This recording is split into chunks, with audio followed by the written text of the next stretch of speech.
प्रिय बंधुओं, चलते हैं छत्र चूड़ामणि ग्रंथराज की ओर, अर्थात जीवन भर चरित्र।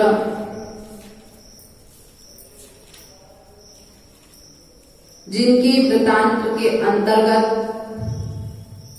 हमने कल जाना था कि अब जीवनधर कुमार बड़े हो गए और बड़े होकर के उन्होंने आर्य नंदी गुरुराज से विद्या ग्रहण कर ली और उन्हीं के साथ में सुनंदा सेठानी के घर में एक पुत्र की और उत्पत्ति हुई थी, जिस पुत्र का नाम उन्होंने नंदाढ़ रखा था।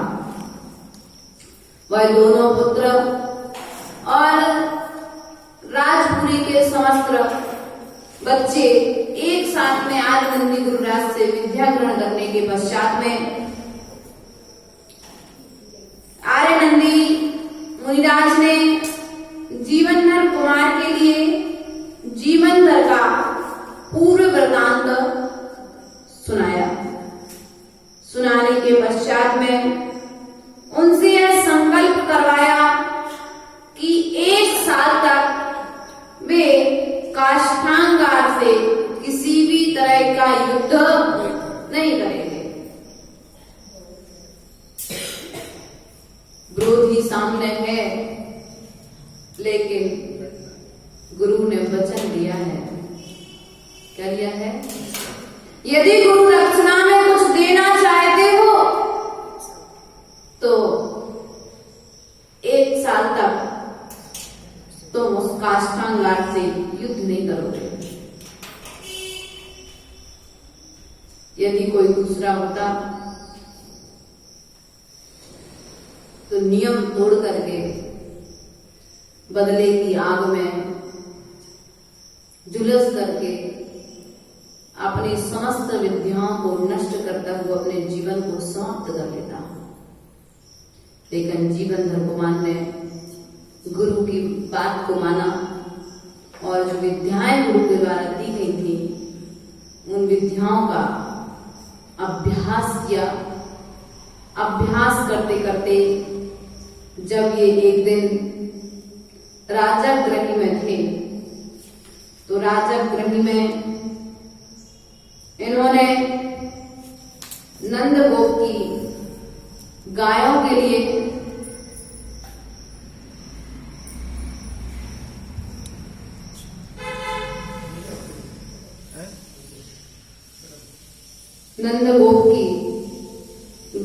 लिए भीलों के सरदार ने चुरा लिया था। और जब उसने चुरा लिया था तो क्या हुआ था, इस काष्ठांगार ने बहुत सारी सेना भेजी।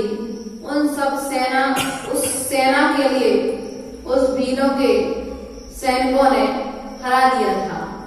लेकिन जीवनधर कुमार ने उन पर विजय प्राप्त की।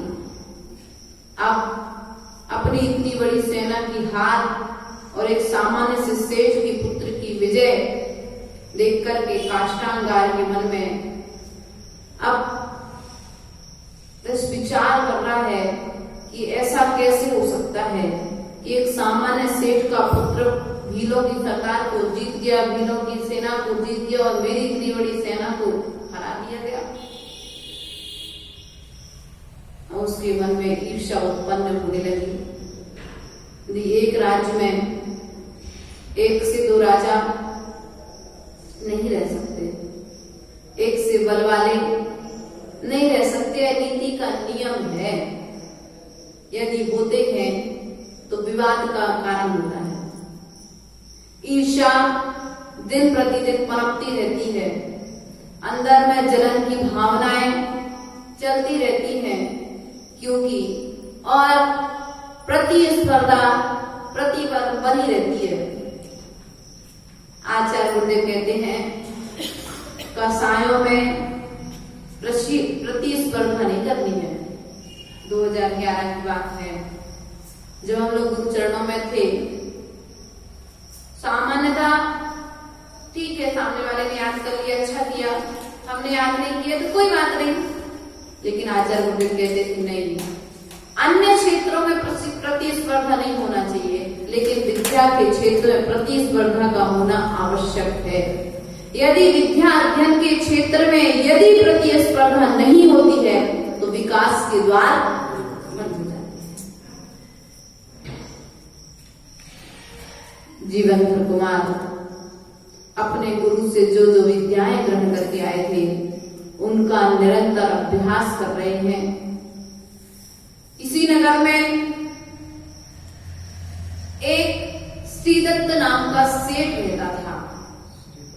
श्रीदत्त नाम का सेठ रहता था और वह धन कमाने के उद्देश्य से राजपुरी से बाहर में व्यापार करने के लिए गया, अर्थात विदेश आदि जहाज आदि के माध्यम से व्यापार करने के लिए गया। और जब व्यापार करके वापस लौट रहा था तो तेज आंधी तूफान के कारण उस श्रीदत्त सेठ का वह विमान, वह जहाज उस समुद्र में समा गया। और बहुत सारे मित्र थे, वह मित्र भी, उसने अपने मित्रों को बहुत धैर्य दिलाया, परंतु जिस कमाई के लिए, जिस पैसे के लिए दिन रात मेहनत करके कमाया हो और हमारी आंखों के सामने पानी में बहता हुआ दिखे तो व्यक्ति को दुख तो उत्पन्न होता ही है। लेकिन ज्ञानी विवेकी जो जीव होते हैं वे संपत्ति के जाने पर दुख नहीं करते और संपत्ति के आने पर प्रसन्नता प्रकट नहीं करते हैं, अर्थात खेद खिन्नता अपने मन में नहीं लेकर के आते हैं, सामान्य भाव रखते हैं। भैया पुण्योदय है तो मिल गया, पाप कर्म को उदय आया है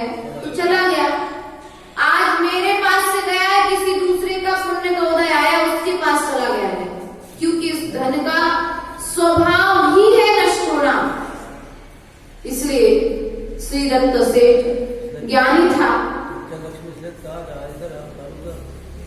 श्री दत्त सेठ ज्ञानी था, श्रद्धानी था।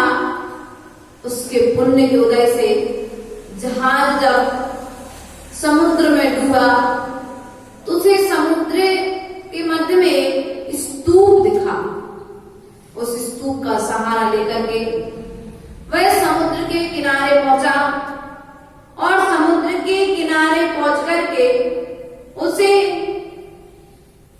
एक गरुड़वेग नाम का एक व्यक्ति मिला। कौन मिला? एक अपरिचित मनुष्य मिला, जिसने श्री दत्त सेठ के लिए विद्याधर था। मिलने के पश्चात उसने श्री दत्त सेठ की रक्षा की। उसे समुद्र किनारे जब पहुंच गया तो उसे अपने पास बुलाया, बैठाया, उसके समाचार सब पूछे।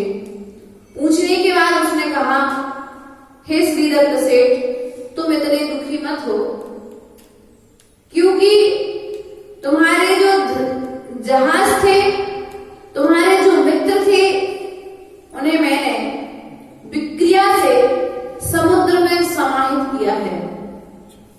तुम चिंता मत करो, वे तुम्हारे सब वापस मिल जाएंगे। तुम अपने मित्रों को भी वापस प्राप्त कर लोगे।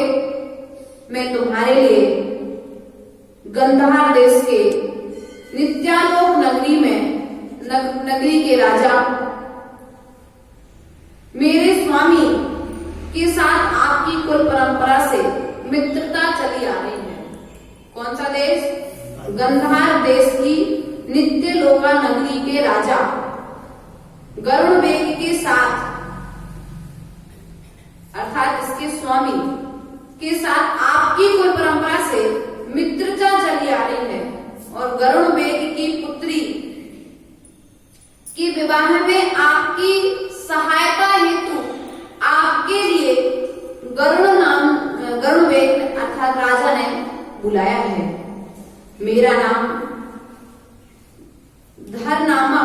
मैं धर नामक विद्याधर हूँ। मैंने नौका डुबाने का भ्रम करके आपको यहाँ लाया हूँ। यदि नौका डूबती नहीं तो आप अपने देश पहुंच जाते, इसलिए मैं आपको इधर लाना चाहता था। इसलिए मैंने आपके लिए ऐसा कुछ विक्रिया की है। अब वह जाता है, गरुड़वेग के पास में लेकर के जाता है। जब गरुड़वेग के पास में श्री दत्त सेठ पहुंचता है, तो विद्याधर यहाँ पृथ्वी लोक के देव, वह जाकर लेकर के जाता है। और लेकर के जाने के पश्चात में गरुड़वेग श्री दत्त सेठ से कहता है कि एक ज्योतिषी ने घोषणा की है कि जो तुम्हारी पुत्री के लिए वीणा बजाने में जीत लेगा वही इसका पति होगा। लेकिन इसका विवाह राजपुरी में ही होगा, और राजपुरी में जो इसे वीणा बजाने में जीतेगा वही इसका पति होगा। इसलिए तुम मेरी पुत्री को राजपुरी लेकर के जाओ और जाकर के उसके विवाह के लिए योग्य वर ढूंढ करके समाचार करो। यहाँ पर श्री दत्त से राजपुरी में उसे लेकर के आता है, और आकर के पति यदि घर में कोई नई वस्तु लाता है या घर में कोई नया व्यक्ति आता है तो समाचार अपनी पत्नी को देता है।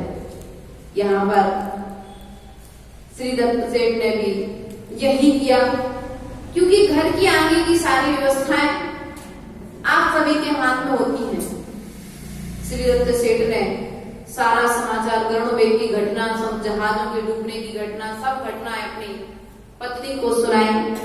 और पत्नी को सुनाने के पश्चात उसकी पत्नी ने कहा कि आप जाकर के राजपुरी के राजा काष्ठांगार से इस विषय में स्वीकृति ले लीजिए, उसके पश्चात आगे का कार्य संपन्न करना।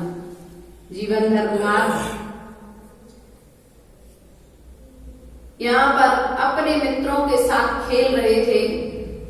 उधर सिद्धेश्वर सेठ काष्ठांगार से स्वीकृति लेकर के नगर में डिंडोरी पिटवा दी जाती है कि जो वीणा बजाने में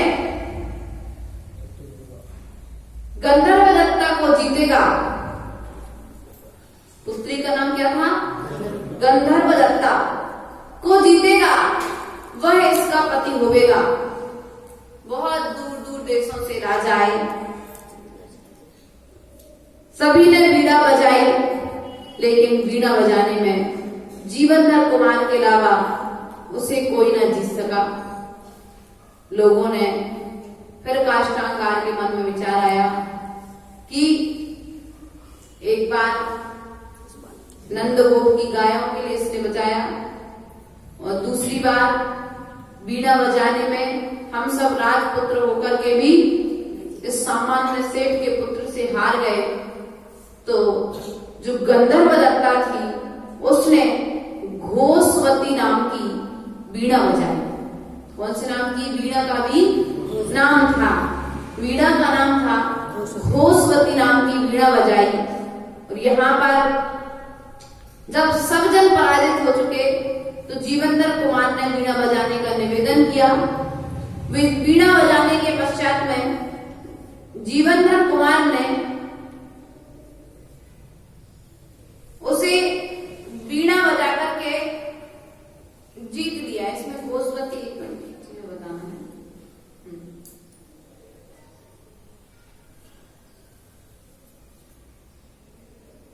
और जीवनधर कुमार ने परिवादिनी नामक वीणा बजाई। कौन सी? परिवादिनी नाम की वीणा बजा करके उस गंधर्व दत्ता के लिए जीत लिया। अब यह विद्याधर की पुत्री सामान्य से कैसे लोगों को दे दूं, ऐसा विचार कर बहुत सारे राजकुमारों ने उसका विरोध किया। और विरोध करने के पश्चात उसे नाना तरह से बहुत सारे कठिनाइयों का सामना करके जीवनधर कुमार का विवाह गंधर्व दत्ता से हुआ। गंधर्व दत्ता से विवाह होने के पश्चात में अब जीवनधर कुमार एक समय वसंत ऋतु के आने पर, वसंत ऋतु में जब नदियां, वसंत का महीना कौन सा होता है? वसंत ऋतु कब आती है? कौन सी कहलाती है वसंत ऋतु? शिशिर के बाद, ठंड के बाद, फरवरी में, मार्च में, फरवरी मार्च में। सुनो, बसंत के महीने में बसंत पंचमी होली के बाद है ना, तो समझ जाएंगे। बसंत के महीने में सभी इष्ट मित्र, सभी जन नदी के किनारे जल क्रीड़ा करने के लिए जा रहे थे। सभी मित्र जीवनधर कुमार सहित जाते, जब जा रहे थे तो नदी के किनारे ही कुछ ब्राह्मण या कहें कुछ मिथ्यावादी हवन कर रहे थे। उनके हवन की सामग्री के लिए एक त्रेंच गति के जीव अर्थात कुत्ते ने भूख लगने के कारण उसे जूठा कर दिया। क्या कर दिया? उन सभी यज्ञ करने वाले तपस्वियों ने उस कुत्ते पर, उस श्वान पर क्रूरता पूर्वक उसे बहुत मारा, और इतना मारा कि वह चलने तक में असमर्थ हो गया। देखो, मैं तो त्रेंच गति का जीव है। यदि घर का कभी कुछ, जैसे कभी अचानक से अपने घर में बंदर प्रवेश कर जाता है, कभी दुकान में गाय घुस जाती है, कुछ भी हो जाए, सामने वाले का बुरा बाद में होगा, तो तुमने अपने परिणाम खराब कर लिए, तुम्हारा बुरा तो पहले हो चुका है। बाहर का नुकसान कम हुआ, तुमने अपने परिणाम खराब कर लिए, अंदर का नुकसान ज्यादा हो गया। इसलिए भैया अपनी क्रूरता को त्याग करके, दया करके गाय को भी भगाओ। प्रेम की भाषा त्रेंच भी समझता है और क्रोध की भाषा बच्चा भी समझता है, तुम्हारा छोटा सा। इसलिए जानवरों से भी प्रेम पूर्वक व्यवहार होना चाहिए, क्योंकि आज तुम दूसरे के साथ अच्छा करोगे, कल तुम्हारे साथ अच्छा होगा। आज तुम दूसरे के साथ बुरा करोगे, तुम्हारे साथ में भी बुरा होगा। अपन ने पूर्व में कहानी पढ़ी थी श्रेणी चरित्र में, वह वैद्य मान कसाई की पुष्टि न होने के कारण वह बंदर बन जाता है और बंदर बनकर के मुनिराज के लिए खाता है। और यहाँ पर एक त्रेंच गति के जीव के साथ में पार्श्वनाथ भगवान ने अच्छा किया, तो वे आकर के धर्मेंद्र पद्मावती बनकर के भगवान की सेवा करते हैं। तो यहीं पर जीवन भर चरित्र में वह कुत्ता रो रहा था, बहुत जोर जोर से चिल्ला रहा था, तकलीफ हो रही थी। जीवनधर कुमार के कानों में जब यह आवाज पहुंची तो सभी मित्र तो उसके नदी के किनारे स्नान करने के लिए चले गए, जल क्रीड़ा के लिए चले गए, परंतु जीवनधर कुमार कुत्ते की आवाज को सुनकर के उसके पास में आए और पास में आकर के उसने बहुत प्रयास और पुरुषार्थ किया उसे संभालने का, परंतु उसका समय निकट जानकर के जीवनधर कुमार ने उसे नमोकार मंत्र सुनाया। और जब उस कुत्ते के लिए जीवनधर कुमार ने नमोकार मंत्र सुनाया, तो वह कुत्ता मर करके स्वर्ग में यक्षेंद्र हुआ, अर्थात देव हुआ। जब वह देव स्वर्ग में पहुंचा तो उस देव ने अवधि ज्ञान लगाया कि मैं कहां से आया हूं। अवधि ज्ञान लगा करके उसने जाना कि मैंने यज्ञ की सामग्री को, मैं कुत्ता था और मैंने यज्ञ की सामग्री को झूठा कर दिया था, इसलिए मुझे कुछ यज्ञवादियों ने प्रताड़ित किया, दुख दिया, परंतु उस दुख को सहने की क्षमता, समता भाव को मुझे जीवनधर कुमार ने बनाया है। तो वह आकर के जीवनधर कुमार के चरणों में आता है, उसे नमस्कार करता है और निवेदन करता है कि हे भगवान, मैं आपकी सेवा में सदा उपस्थित रहूंगा। जीवनधर कुमार कहता है, आप कौन? बोले, आपने अभी अभी जिससे नमोकार मंत्र सुनाया था, मैं मर करके आपकी कृपा से स्वर्ग में देव हुआ हूं। जब कभी आपके लिए कोई संकट उपस्थित हो तो आप मुझे स्मरण मात्र करना, मैं तत्काल आपकी सेवा में उपस्थित हो जाऊंगा। इसलिए कहते हैं, रास्ते में चलते यदि कोई घायल पक्षी मिल जाए, कोई पशु मिल जाए, तो उतने समय रुक करके उस जीव के लिए नमोकार मंत्र सुना दो। क्या कर दो? 10 मिनट तुम लेट हो जाओगे, लेकिन उस जीव का कल्याण हो जाएगा।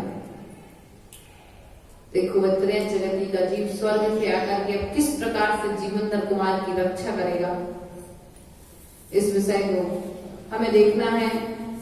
जल क्रीड़ा के लिए आगे बढ़े, और जब जल क्रीड़ा के लिए जीवनधर कुमार, कुत्ते का तो यहाँ पर सब चैप्टर हो गया। अब जब ये आगे बढ़े तो नदी के किनारे पर सुरमंजरी और गुणमाला नाम की 2 सहेलियां पहुंची। सुरमंजरी और गुणमाला, ये दोनों स्नान के लिए एक विशेष सुगंधी को लिए हुए 2 चूर्ण लेकर के नदी किनारे आई हुई थी।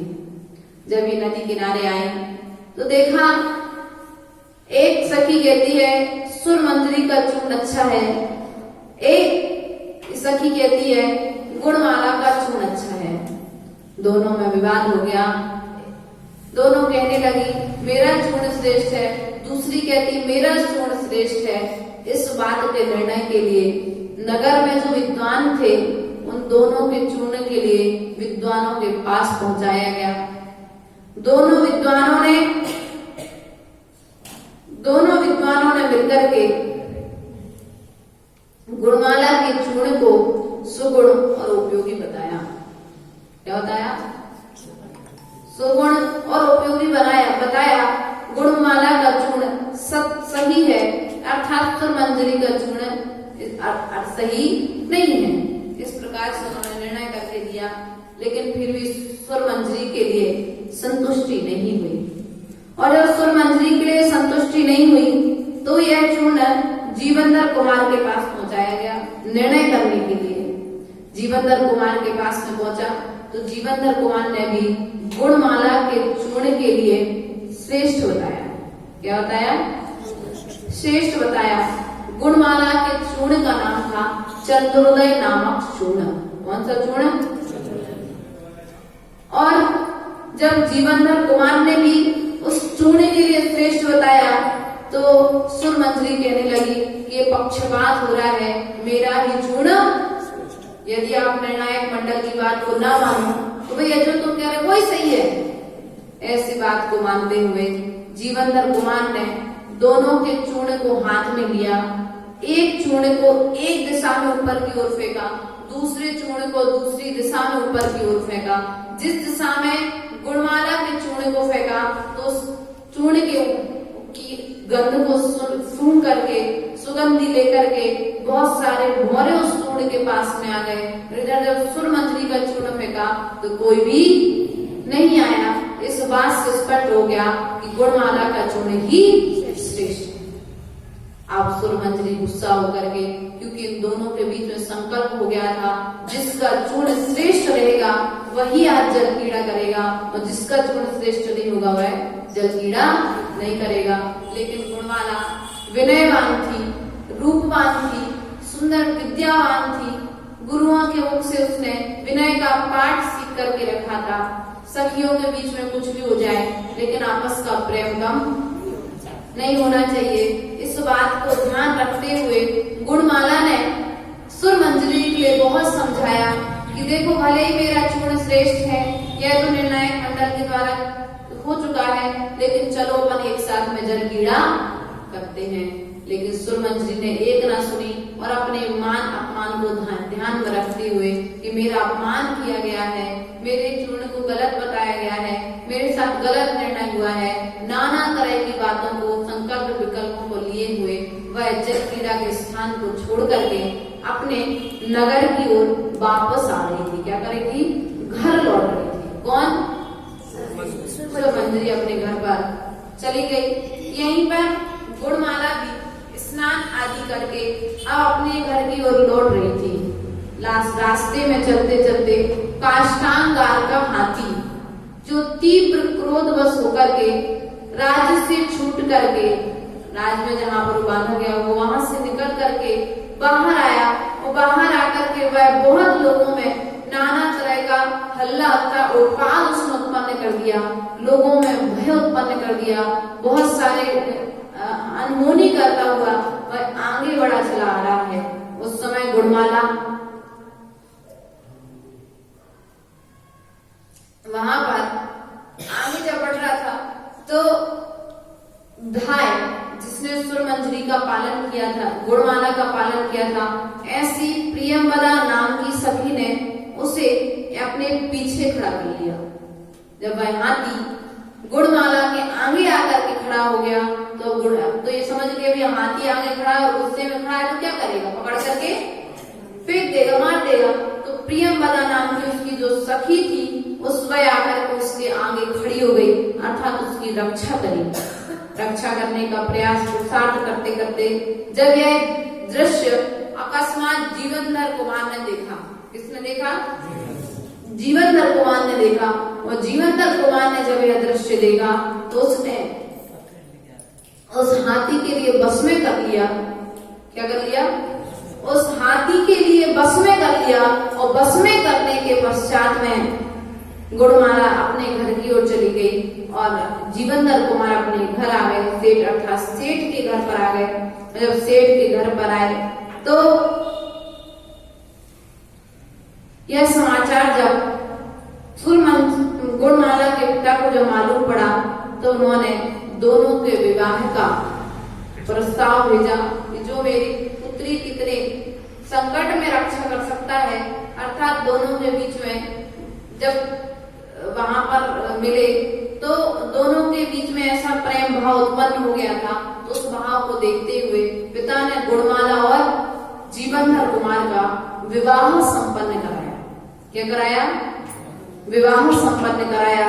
अब काष्ठांगार तक यह समाचार पहुंचा कि काष्ठांगार के प्रिय हाथी अर्थात राज्य के हाथी का अपमान किया गया है। वह बहुत समय से कुछ खान पी नहीं रहा है। इसका कारण जीवनधर कुमार ने उसका अपमान किया। उसे ऐसा लग रहा है हाथी को मेरा अपमान किया गया है, इसलिए वह जीव कुछ खा पी नहीं रहा था अपने राज्य में होते। महावत ने कई डॉक्टरों को दिखवा दिया, वैद्यों को दिखाया, लेकिन नहीं खा भोजन नहीं कर रहा था। तो काष्ठांगार के लिए बुलाया गया और काष्ठांगार के लिए जब बुलाया गया तो काष्ठांगार ने जीवनधर कुमार के लिए मृत्यु दंड देने की घोषणा कर दी।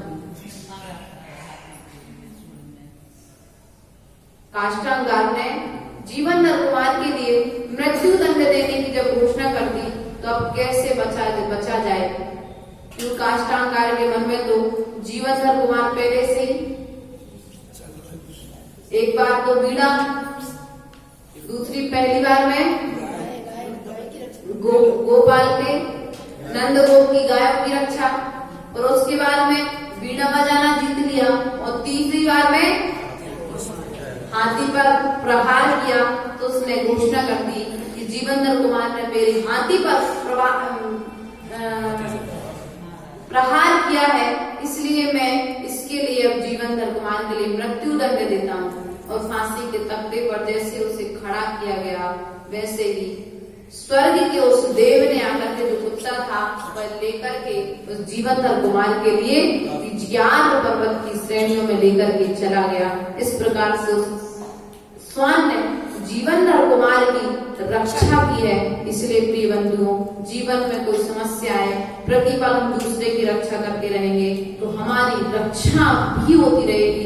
इसलिए आज हमने 4 पर्वों के माध्यम से यहाँ पर जीवनधर कुमार अर्थात छत्र चूड़ामणि ग्रंथ के माध्यम से समझने का प्रयास किया है। इसलिए हमें अपने जीवन में प्रत्येक जीव की रक्षा करते रहना चाहिए। बोले महावीर भगवान की जय। परम पूज्य आचार्य गुरुवरेश्वर विभो सागर जी महाराज की जय। अहिंसा मई विश्व धर्म की जय।